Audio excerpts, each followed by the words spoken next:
laba visiems brangūs kanalo žiūrovai. Smagu, kad galite vėl būti čia ir dabar kartu šiame skaitime, kartu bendrame energetinėme lauke. Dėkui, kad spinduliuojate savo šilumą, savo meilę.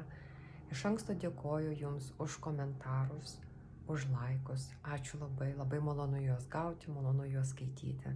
Visada esu už tai dėkinga Jums. Šiandieną skaitimas yra apie gegužės mėnesio įvykius, kas Jūsų laukia čia ir dabar. Rašau šitą video gegužės 1 dieną. Pasilikau vandens stichiją finalui. Jūs esate man tikrai kaip tas desertas, prie kurio smagu prisiglausti, bent skaitydama taro kortas Jums. Jeigu aš per mažai įdedu jausmų ar emocijų, Jums taip atrodo, tai labai atsiprašau, bet būdama oro stichijos ženklas, aš negaliu taip nerti giliai į jausmų vandenyną. Dėl to, jeigu pritrūks Jums kaip sriuboje druskos jausmo, tai pridėkite ją prie šito skaitimo.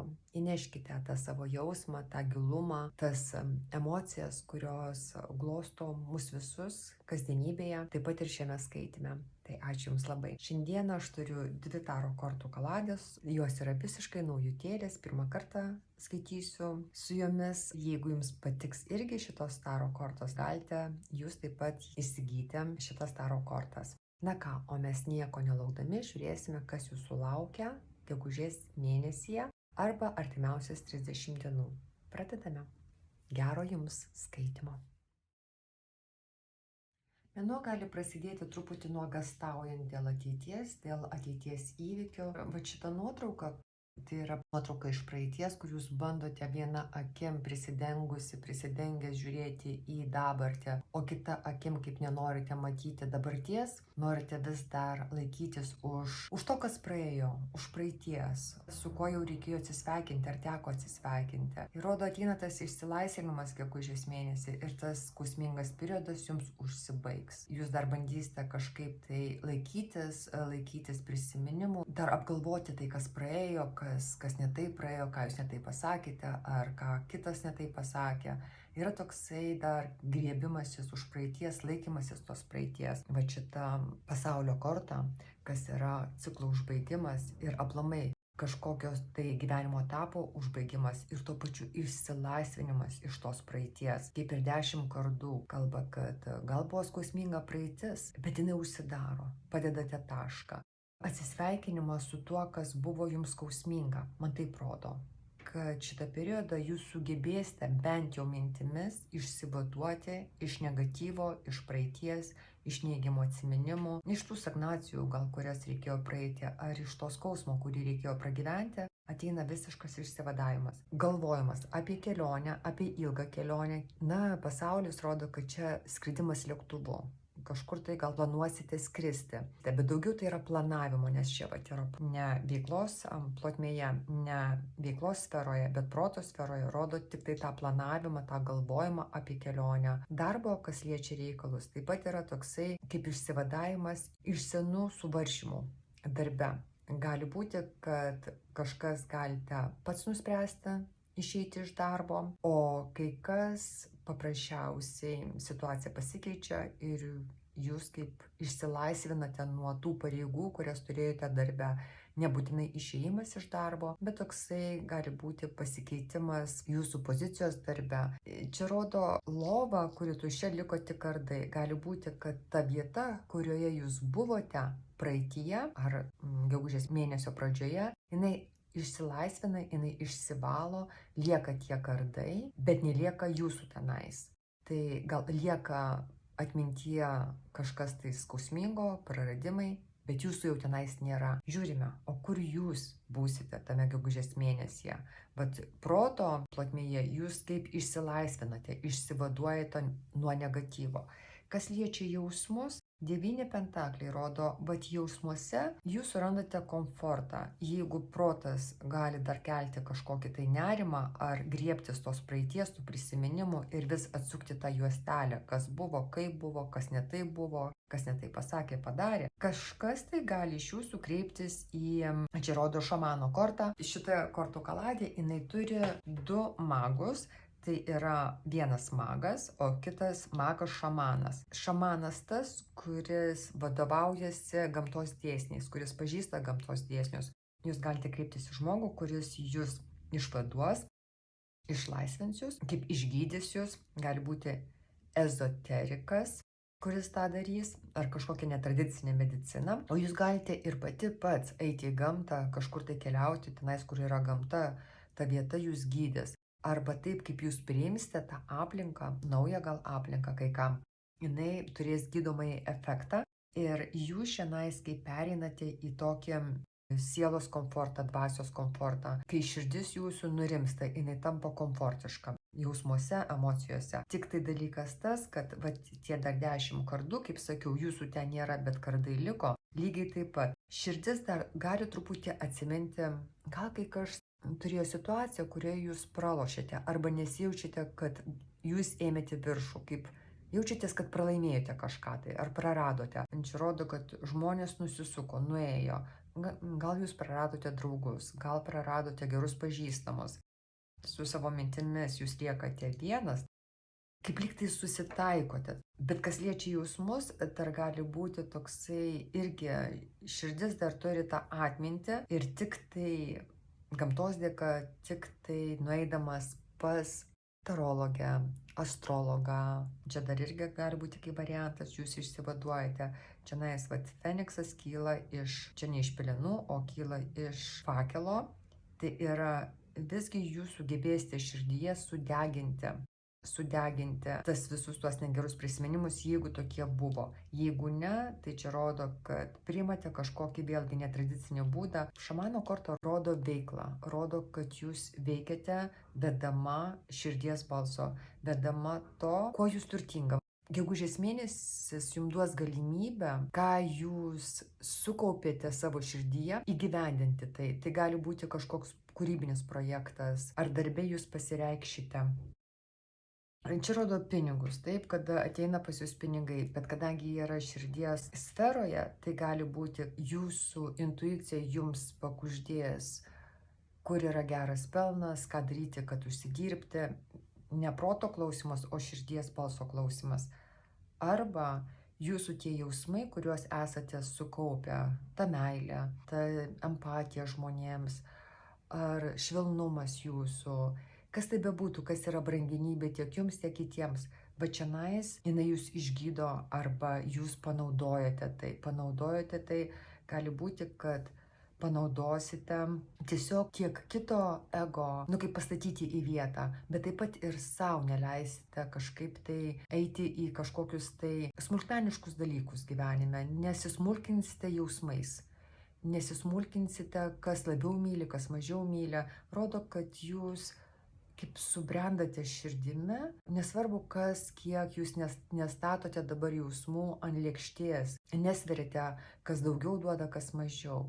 Čianais jūs veikiate dėl to, kad jūs norite tai daryti, dėl to, kad jūs turite. Ir dėl to jūs dalinate, dėl to jūs duodate. Jūs esate turtingas savo sielą, savo širdimi, savo dvasia. Kas liečia veiksmą, rodo didelį planavimą. Gegužės mėnesį, kada jūs žiūrite į ateitį ir planuojate, jūs suprantate, kad tik planuodama jūs galite kažką pasiekti. Jeigu to nedarote, tai kortos tada pataria, kad jūs darykite tai, planuokite. Nes tas planavimas jums atneša gana gerus rezultatus. Kai kas iš jūsų planuoja kelionę, susitikimą, gali būti, kad jūs planuojate kelionę ne viena su draugėmis arba su labai gera kompanija, su kuria jūs tikrai galite turėti gerą laiką. Ir turite ne tik, kad jūs suprantantys žmonės, bet taip pat ta veikla, kurią jūs užsimsite, tai, ką jūs suplanuosite daryti, jums atneša labai gerų rezultatų, nes darote dėl to, kad norite, darote dėl to, kad jums patinka, darote dėl to, kad va čia yra jūsų arkliukas, va šito jūs ir norite. Tai toks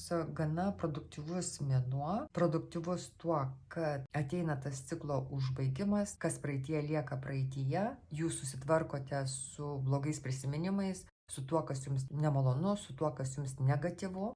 kaip lieka viskas praeityje, užsidaro tas etapas gyvenimo, kuris jums nebuvo malonus. Kas liečia jūsų širdį, jūs esate turtinga savo jausmais, savo emocijomis ir tai jums padeda veikti gyvenime, tai jums padeda užsidirbti gal pinigus, gal jūs tiesiog širdimis suodžiate, kur yra pelnas, kur yra geri pinigai. Taip pat tiesiog galite pats jausti, kad kuriate savo realybę.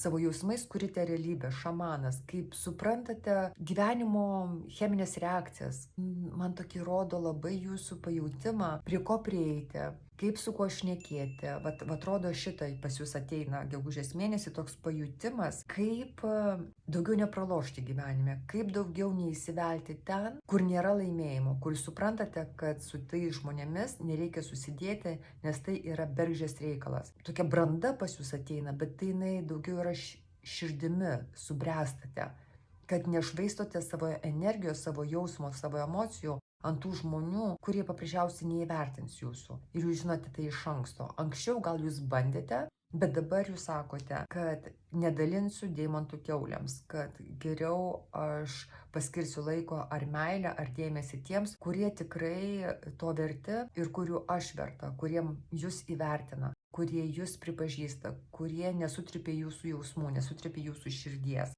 O dėgelė iš praeities, kaip širdis dar prisimena, kas įvyko. Ir jinai visomis galiomis, magiškomis ir nemagiškomis, jūs bandysite apsisaugoti. Gali būti žvakių ceremonija, gali būti vonia pripilta druskos, kada jūs įsivalote, kažkokie tai valymosi procesai. Čia rodo, kad kažką jūs praeinate, ar tai gamtoje, ar tai su gamtos elementais, ar tai prisiglausdama prie medžio.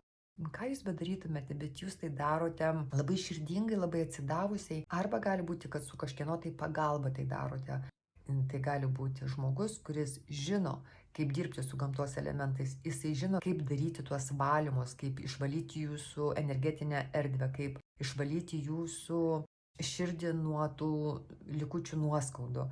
Bet mano patarimas asmeniškai būtų: darykite tai patys. Niekas kitas nežino, kaip atlikti visus valymus taip kaip jūs, nes tik tai jūs žinote, kas slepiasi jūsų širdies kampeliuose. Tik tai jūs žinote, kur tenais yra užkampiai, į kuriuos jums reikia įlysti, iškrapštyti ten visą tai, kas užsiliko, ir visiems laikam atsisveikinti. Ir vėlgi tas veiksmas yra tai, kad jūs planuojate, jūs suplanavusi susitinkate ir jūs jaučiatės palaiminta tuo, kad ne tik, kad bus toksai labai malonus bendravimas ar labai daug veiksmo, kas liečia draugus, ėjimą į žmonės, susitikimas su žmonėmis, su pažįstamais, kurie jums yra malonus, bet taip pat dar jūs šiandien gaunate arba informaciją, kurios jums reikia, arba jūs gaunate tokį kūrybinį kibirkštėlį, kai pasikraunate iš tų žmonių ir paskui eidama jūs galėsite panaudoti tai savo kūryboje, savo gyvenime, savo kasdienybėje, nebūtinai kūryboje. Žinote, kūryba yra plati savoka. Padaryti skaniai vakarienę jau irgi yra kūryba. Pasikloti gražiai, idealiai lovą yra kūryba. Galima sakyti, viskas yra kūryba. Aš dar noriu pažiūrėti, labai noriu pažiūrėti, kas liečia jūsų širdies reikalus ir aišku labai rūpi, ar tie, kurie poroje, kaip klostysis įvykiai, tie, kurie yra poroje. Surenkama informacija ir vėl jums krenta 3 taurės, tai yra tie, kurie yra poroje. Toks yra truputį gal įtarinėjimas savo partnerio arba priekabiavimas, ieškojimas kažkokios tai informacijos, toksai kaip visą laiką žiūrėjimas per petį. Ar tai padarėjai, ar tiesą sakai, ar tu atsakai už savo žodžius, ar tu atsakai už savo veiksmus, bet galų gale jūs kažkaip tai, gal dėl to, kad jūs susitiksite su žmonėmis, kurie jums yra energijos šaltiniai, ir jūs pasikraunate ir tą atsinešate ir į savo santykius, asmeninius santykius, meilės santykius, kur pagerina visą situaciją jums, kaip jūs irgi jaučiate santykiuose lengvai, jūs bendraujate lengvai, jūs dalinatės jausmais bendrai, bet lygiai taip pat matau ir iš partnerio, jisai kaip užsikrečia jūsų gerais jausmais, jūsų gera nuotaika. O tie, kurie nėra poroje, noriu pažiūrėti, ar jūs, kaip jūsų gyvenime klostysis tas gegužės mėnuo, kažką jūs laimite, Kažkas, jums daug trejetukų krenta. Pirmiausia, kortos patarė, tai nedaryti nieko vienam, kooperuoti su žmonėmis. Šitą mėnesį patartina būti žmonių tarpe, draugų tarpe, eiti, rodyti save. Tie, kas nėra poroje, bet nori būti poroje, tai ateina pergalė tik tada, kada jūs esate tarp žmonių, kaip save demonstruojate praktiškai, kaip save parodote kaip nugalėtoja, kada jūs einate į žmonės, ale neieškote to žmogaus meilės santykiams, kaip atrodo jūs jau laimėjote, nelaukite princo ant balto žirgo, bet jūs pati esate princesė ant to balto žirgo, į kurią krypsta akis, į kurią krypsta dėmesys. Bet taip reikia įsivaizduoti, kad ne princas pas jūs atjos, bet jūs ta princesė, kurios princas laukia. Va tokia, kaip maža korekcija tokia, jau jinai pakeis jūsų atsinešimą, kaip jūs einate į žmonės, kada viena akim lyg tai ir žiūrite, o gal čia bus tas mano meilės herojus, su kuriuo aš pradėsiu savo meilės pasaką su laiminga pabaiga. Tai rodo kooperuoti su žmonėmis greičiausiai, nes kadangi tai yra 3 pentakliai, greičiausiai pas jūs ateina žmogus tada, kada jūs iškilaujate, kada jūs švenčiate šventę kažkokią, ne laisvalaikio metu, bet darbo metu rodo, kada jūs ar einate į darbą, ar dirbate, ar darote kažkokį projektą. Va tada rodo ir ateina tas žmogus, kaip sakau, jis atjoja ant žalio žirgo. Čia žalias gaubtas ant žirgo. Na, pas jūs princesė, kurie jūs būsite ir krenta jums velnis. Materializuosis. Bet tai daugiau rodo, kad ateina per darbo veiklą. Rodo, kad tada, kada jūs kažko tai siekite, trokštate, gali būti labai toksai irgi apgalvotas reikalas pas kainiakurios, kaip jūs save pateikite, tai yra nedarote tai spontaniškai, o darote tai labai apgalvotai. Dėl to, kad jūs trokštate, jūs geidžiate, galite truputį sumanipuliuoti žmonėmis ir žiūrėti, kur, jeigu patinka kažkoks žmogus, žiūrėti jo silpnąją pusę.